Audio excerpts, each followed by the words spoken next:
ನಮಸ್ತೆ viewers, welcome back to cook treat channel. ನಾನಿವತ್ತು broccoli healthy steam recipe breakfast ಮಾಡ್ತಾ ಇದ್ದೀನಿ. ತುಂಬ ಹೆಲ್ತ್ ಬೆನಿಫಿಟ್ಸ್ ಇದೆ, ಹಾಗೆ ಇದು ಸ್ಟೀಮ್ ಮಾಡೋದ್ರಿಂದನೂ ತುಂಬಾ ಒಳ್ಳೆಯದು.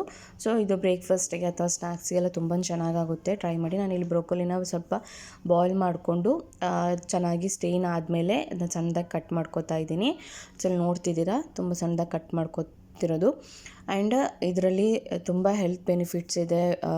ಬ್ರೋಕೊಲಿಯಲ್ಲಿ rich in nutrients, vitamin A, C ಹಾಗೂ ಎ ಇರೋದ್ರಿಂದ ಕ್ಯಾಲ್ಶಿಯಂ ಕೂಡ ಪ್ರೊವೈಡ್ ಮಾಡುತ್ತೆ.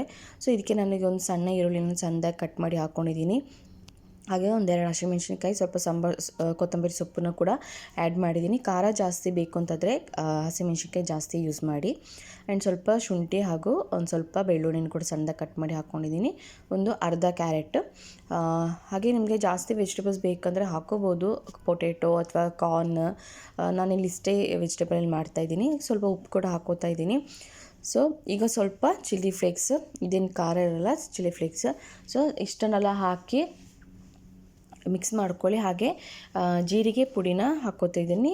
ಜೀರಿಗೆ ಹಾಗೆ ಇದ್ರೂ ಹಾಕೋಬೋದು, ಇಲ್ಲ ಪುಡಿ ಮಾಡಿ ಹಾಕ್ಕೊಂಡ್ರೂ ಟೇಸ್ಟ್ ಚೆನ್ನಾಗಿರುತ್ತೆ. ಇಷ್ಟೊಂದು ಚೆನ್ನಾಗಿ ಮಿಕ್ಸ್ ಮಾಡ್ಕೋಬೇಕು. ಸೊ ಇದರಲ್ಲಿ ನಾನು ಆಗಲೇ ಹೇಳ್ದಂಗೆ ತುಂಬ ಹೆಲ್ತ್ ಬೆನಿಫಿಟ್ಸ್ ಇದೆ. ಹಾಗೆ ಆ್ಯಂಟಿ ಆಕ್ಸಿಡೆಂಟ್ಸ್ನ ಕಂಟ್ರೋಲ್ ಮಾಡುತ್ತೆ, ಮತ್ತು ಫೈಬರ್ ಇರೋದ್ರಿಂದ ಡೈಜೆಷನ್ಗೂ ತುಂಬ ಹೆಲ್ಪ್ ಮಾಡುತ್ತೆ. So bone health, vitamin K ಇರೋದ್ರಿಂದ ಬೋನ್ ಹೆಲ್ತಿಗೂ ತುಂಬಾ ಯೂಸ್ಫುಲ್ ಇದೆ. ಮಕ್ಕಳಿಗೆ, ದೊಡ್ಡವರಿಗೆ, ಎಲ್ಲರಿಗೂ ಅಷ್ಟೇ. ಆ್ಯಂಡ್ ಇದು ಗ್ರೀನ್ ವೆಜಿಟೇಬಲ್ ಆಗಿರೋದ್ರಿಂದ ಕಣ್ಣಿಗೂ ಕೂಡ ತುಂಬಾ ಒಳ್ಳೆಯದು. ಹಾಗೆ ನಾನೊಂದು 2ರಿಂದ 3 ಟೇಬಲ್ ಸ್ಪೂನ್ ಕಡಲೆ ಹಿಟ್ಟು ಹಾಕೋತಿದ್ದೀನಿ. ಸ್ವಲ್ಪನೇ ಹಾಕೋತಾ ಇದ್ದೀನಿ. ಸೊ ಅದು ಮಿಕ್ಸ್ ಮಾಡಿ, ಅದು ಕನ್ಸಿಸ್ಟೆನ್ಸಿ ನೋಡಿಕೊಂಡು ಜಾಸ್ತಿ ಬೇಕಾದರೆ ಮತ್ತೆ ಹಾಕೋಬೋದು. ಸೊ ಇಲ್ಲಿ ಮಿಕ್ಸ್ ಮಾಡಿ ಆದಮೇಲೆ ಚೆನ್ನಾಗಿ ಸ್ಟಫ್ ಮಾಡೋಕ್ಕೆ ಆಗುತ್ತೆ ಅಂತಾದರೆ ಸಾಕು, ಇಲ್ಲ ಆಗಲ್ಲ ಅಂದರೆ ಪುನಃ ಸ್ವಲ್ಪ ನಾನು ಪುನಃ ಹಾಕೋತಾ ಇದ್ದೀನಿ. ಸೊ ನಾನಿಲ್ಲಿ ಒಂದು 2ರಿಂದ 3 ಟೇಬಲ್ ಸ್ಪೂನ್ ಅಷ್ಟೇ ಯೂಸ್ ಮಾಡಿರೋದು. ಸೊ ಜಾಸ್ತಿನೂ ಬೇಡ. ಸೊ ಸಿಂಪಲ್ ರೆಸಿಪಿ ಆ್ಯಂಡ್ ಬೇಗನೆ ಆಗುತ್ತೆ. ಮಕ್ಕಳಿಗೂ ತುಂಬಾ ಒಳ್ಳೆಯದು. ಸೊ ಬ್ರೇಕ್ಫಾಸ್ಟ್ ಮಕ್ಕಳಿಗೆ ಅಥವಾ ಲಂಚ್ ಬಾಕ್ಸಿಗೆಲ್ಲ ಕೊಟ್ಟು ಕಳಿಸ್ಬೋದು. ಸೊ ಇದನ್ನ ಖಾರ ಚಟ್ನಿ, ಇಲ್ಲ ಮನೇಲೇ ಮಯೋನೈಸ್, ನಾನು ಆಲ್ರೆಡಿ ಪನ್ನೀರ್ ಸಾಸೆಲ್ಲ ಹೇಳಿಕೊಟ್ಟಿದ್ದೀನಿ. ಸೊ ಅದನ್ನೂ ಫಾಲೋ ಮಾಡ್ಕೋಬೋದು, ಇದಕ್ಕೆ ಚೆನ್ನಾಗಾಗುತ್ತೆ. ಸೊ ಇಲ್ಲಿ ನೋಡ್ತಿದ್ದೀರಾ, ನಾನು ಸ್ಪೂನ್ ಸ್ವಲ್ಪ ತೊಗೊಂಡು ನಿಮ್ಗೆ ಯಾವ ಶೇಪ್ ಬೇಕೋ ಆ ಶೇಪಲ್ಲಿ ಮಾಡ್ಕೋಬೋದು. ನಾನಿಲ್ಲಿ ಸಣ್ಣದಾಗಿ ಮಾಡ್ಕೋತಿದ್ದೀನಿ, ಸಣ್ಣ ಬೈಟ್ಸ್ ಆ ಟೈಪಲ್ಲಿ ಮಾಡ್ಕೋತಾ ಇದ್ದೀನಿ.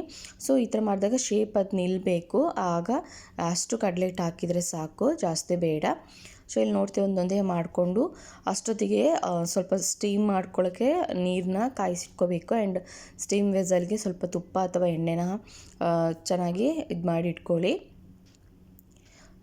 ಹಾಗೆ ಇದರಲ್ಲಿ ವೆಯ್ಟ್ ಬ್ಯಾಲೆನ್ಸ್ ಮಾಡೋರಿಗೂ ತುಂಬಾ ಹೆಲ್ತ್ ಇದೆ. ಯಾಕೆಂದರೆ ಇದರಲ್ಲಿ ಲೋ ಇನ್ ಕ್ಯಾಲೋರೀಸ್ ಹಾಗೆ ಹೈ ಇನ್ ಫೈಬರ್ ಕಂಟೆಂಟ್ಸ್ ಇರೋದ್ರಿಂದ ವೆಯ್ಟ್ ಮ್ಯಾನೇಜ್ಮೆಂಟ್ ಅಥವಾ ಡಯಟ್ ಮಾಡೋರಿಗೂ ತುಂಬಾ ಒಳ್ಳೆ ರೆಸಿಪಿ ಇದು. ಸೊ ಫಾಲೋ ಮಾಡಿ, ಹೇಗಿತ್ತು ಅಂತ ತಿಳಿಸಿ. ನೀವು ಕೂಡ ಟ್ರೈ ಮಾಡಿ, ರೆಸಿಪಿನ ಹೇಗಿತ್ತು ಅಂತ ಹೇಳಿ ಕಮೆಂಟ್ ಮಾಡಿ. ಇಷ್ಟ ಆದರೆ ಲೈಕ್ ಮಾಡಿ, ಶೇರ್ ಮಾಡಿ ಫ್ರೆಂಡ್ಸ್ ಫ್ಯಾಮಿಲಿ ಒಟ್ಟಿಗೆ. ಸೊ ಇದು ರೆಡಿಯಾಗಿದೆ. ನಾನೀಗ ಸ್ಟೀಮ್ ಮಾಡ್ಕೊಳ್ಳೋಕೆ ಇಟ್ಕೋತಾ ಇದ್ದೀನಿ. ಆಲ್ರೆಡಿ ನಾನು ಸ್ವಲ್ಪ ತುಪ್ಪ ಹಾಕಿ ರೆಡಿ ಮಾಡಿ ಇಟ್ಕೊಂಡಿದ್ದೀನಿ. ಈಗ ಇದಕ್ಕೆ ನಾನು ಬ್ರೋಕೊಲಿ ಸ್ಟಫ್ ಮಾಡಿ ಇಟ್ಕೊಂಡಿದ್ದೀವಿ, ಅದನ್ನು ಸ್ಟೀಮ್ ಮಾಡಿದೆ. ಒಂದು 10 to 15 ಮಿನಿಟ್ಸ್ ಸ್ಟೀಮ್ ಮಾಡಿದರೆ ಸಾಕು, ತುಂಬಾ ರುಚಿಯಾಗಿರುತ್ತೆ. ಸೊ ಜಾಸ್ತಿ ಖಾರ ಬೇಕು ಅಂತಂದರೆ ಖಾರ ಮಾಡ್ಕೊಳ್ಳಿ. ನಾನಿಲ್ಲಿ ಜಾಸ್ತಿ ಏನು ಮಾಡಿಲ್ಲ, ನಾರ್ಮಲ್ ಇದೆ. ಹಾಗೆ ಅದೇ ನಾನು ಹೇಳಿದಾಗೆ 10 to 15 ಮಿನಿಟ್ಸ್ ಸಾಕು ಇದು. ಸೊ ಯಾರೆಲ್ಲ ನನ್ನ ಚಾನಲ್ ಸಬ್ಸ್ಕ್ರೈಬ್ ಮಾಡ್ಕೊಂಡಿರೋದು ತುಂಬಾ ಥ್ಯಾಂಕ್ ಯು. ಯಾರು ಸಬ್ಸ್ಕ್ರೈಬ್ ಮಾಡಿಲ್ಲ, ಸಬ್ಸ್ಕ್ರೈಬ್ ಮಾಡ್ಕೊಳ್ಳೋದೇ ನೋಡ್ತಿರೋರು, ದಯವಿಟ್ಟು ಸಬ್ಸ್ಕ್ರೈಬ್ ಮಾಡ್ಕೊಳ್ಳಿ. ಹಾಗೆ ಬೆಲ್ ಐಕನ್ನ ಕ್ಲಿಕ್ ಮಾಡಿ. ಸೊ ನಿಮಗೆ ನೋಟಿಫಿಕೇಷನ್ಸ್ ಬರುತ್ತೆ ನಾನು ವೀಡಿಯೋ ಅಪ್ಲೋಡ್ ಮಾಡಿದಾಗ, ಆಗ ಈಸಿಯಾಗಿ ನೋಡ್ಕೋಬೋದು. ಹಾಗೆ ಆದಷ್ಟು ಶೇರ್ ಮಾಡಿ ಚಾನಲ್ನ ಫ್ರೆಂಡ್ಸ್ ಫ್ಯಾಮಿಲಿ ಒಟ್ಟಿಗೆ. ಸಪೋರ್ಟ್ ಮಾಡಿ, ಇನ್ನೂ 500 ರೀಚ್ ಆಗೋ ತನಕ ಸಪೋರ್ಟ್ ಮಾಡಿ. ಸೊ ಚೆನ್ನಾಗಿ ಬಾಯ್ಲ್ ಆಗಿದೆ. ನಾನು ಇನ್ನೂ ರಿಮೈನಿಂಗ್ ಇರೋದನ್ನ ಪುನಃ ಅದಕ್ಕೆ ಹಾಕೋತಾ ಇದ್ದೀನಿ. ಇದು ನೋಡ್ತಿದ್ರೆ ಚೆನ್ನಾಗಿ ಬಾಯ್ಲ್ ಆಗಿದೆ.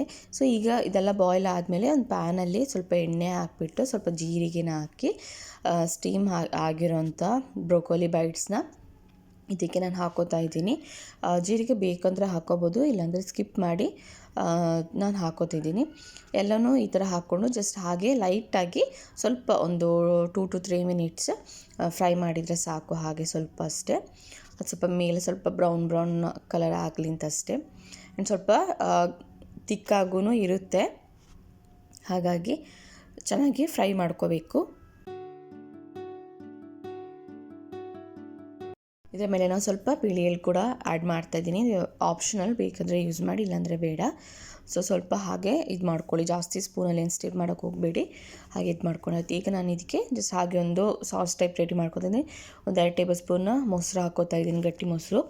ಆ್ಯಂಡ್ ಇದಕ್ಕೆ ನಾನು ಒಂದು 4ರಿಂದ 5 ಎಲೆ ಪುದೀನ ಸೊಪ್ಪು ಯೂಸ್ ಮಾಡ್ತಿದ್ದೀನಿ. ನೀವು ಪುದೀನ ಅಥವಾ ಕೊತ್ತಂಬರಿ ಸೊಪ್ಪಾದರೂ ಯೂಸ್ ಮಾಡ್ಬೋದು. ಹಾಗೆ ಸ್ವಲ್ಪ ಉಪ್ಪು ಕೂಡ ಹಾಕ್ಕೋತಾ ಇದ್ದೀನಿ. ಇದನ್ನು ಚೆನ್ನಾಗಿ ಒಂದು ರೌಂಡ್ ಗ್ರೈಂಡ್ ಮಾಡ್ಕೊಳ್ಳಿ, ನೋಡ್ತಿದ್ದೀರ ನೀವು. ಇದು ರೆಡಿ ಆಗಿದೆ. ಇಲ್ಲಾಂದರೆ ನೀವು ಪನ್ನೀರ್ ಸಾಸ್ ಮಾಡ್ಕೋಬೋದು, ಚೆನ್ನಾಗಿರುತ್ತೆ. ಟ್ರೈ ಮಾಡಿ. ಬ್ರೊಕೊಲಿ ಬೈಟ್ಸ್ ರೆಡಿಯಾಗಿದೆ. Healthy recipe, breakfast recipe. Try ಮಾಡಿ, ಹೇಗಿತ್ತು ಅಂತ ತಿಳಿಸಿ ಕಮೆಂಟ್ ಬಾಕ್ಸಲ್ಲಿ. ಹಾಗೆ ಸಬ್ಸ್ಕ್ರೈಬ್ ಮಾಡೋದನ್ನ ಮರಿಬೇಡಿ. Thank you for watching Cool Treat channel. ಹಾಗೆ ಹೀಗೆ ಸಪೋರ್ಟ್ ಮಾಡ್ತಾಯಿರಿ ನನ್ನ ಚಾನಲ್ಗೆ. ಆದಷ್ಟು ಶೇರ್ ಮಾಡಿ ನಿಮ್ಮ ಫ್ರೆಂಡ್ಸ್ ಫ್ಯಾಮಿಲಿ ಒಟ್ಟಿಗೆ. Thank you for watching.